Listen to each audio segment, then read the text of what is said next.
আরবি 12 মাসের সর্বশেষ মাস হল জিলহজ মাস। এ মাসের পরেই আরবি বছর পূর্ণ হয়ে যায়।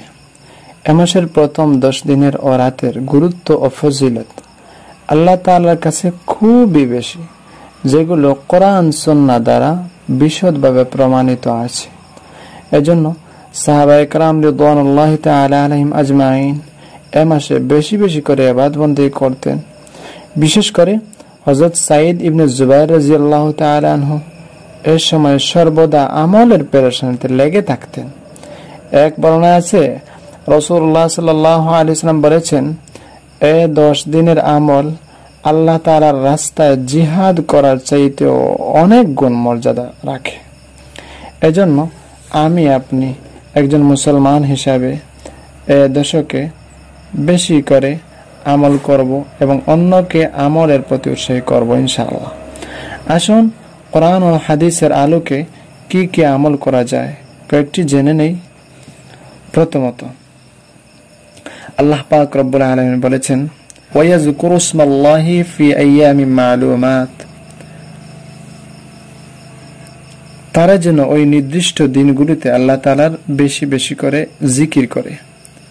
এজন্য আমরা উক্ত দিনগুলোতে বেশি বেশি করে আল্লাহ তাআলার জিকির করব।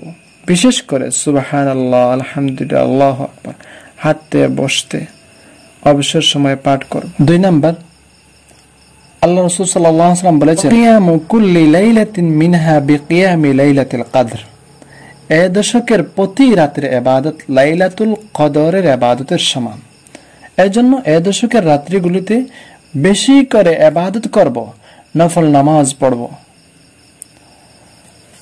3 নাম্বার, ইয়াদিলু সিয়ামা কুল্লি ইয়াউমিন বিসিয়ামিস সানাহ, এই দিনগুলির প্রতিটি রোজা সাহাবের ক্ষেত্রে 1 বছরের রোজার সমতুল্য।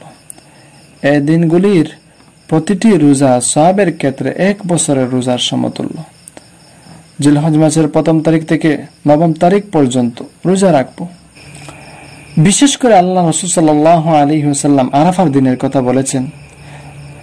আল্লাহ রাসূল সাল্লাল্লাহু আলাইহি ওয়াসাল্লাম বলেন, ইন্নী আহতাসিবু আলা আল্লাহি আন ইউকাফিরা আস-সানাতাল্লাতী ক্বাবলাহু ওয়াস-সানাতাল্লাতী বা'দাহু, যদি কেউ আরাফার দিন রোজা রাখে, আল্লাহ পাক রব্বুল আলামিন এই রোজার বদৌলতে তার আগের এবং পরের 2 বছরের গুনাহ মাফ করে দেবেন। প্রিয় দিনদরদি ভাই ও বোনেরা, এসো সর্বশেষে একটু হিসাব মেলাই। কেউ যদি এই 10 রাত্রিতে ইবাদত করে, তাহলে 10টি লাইলাতুল কদরের মতো সওয়াবের মালিক হয়ে যাবে। পাশাপাশি যদি দিনে রোজাও রাখে, তাহলে আরো 9 বছরের নফল রোজার সওয়াব পাবে ও 2 বছরের গুনাহ মাফ হবে। সুবহানাল্লাহ।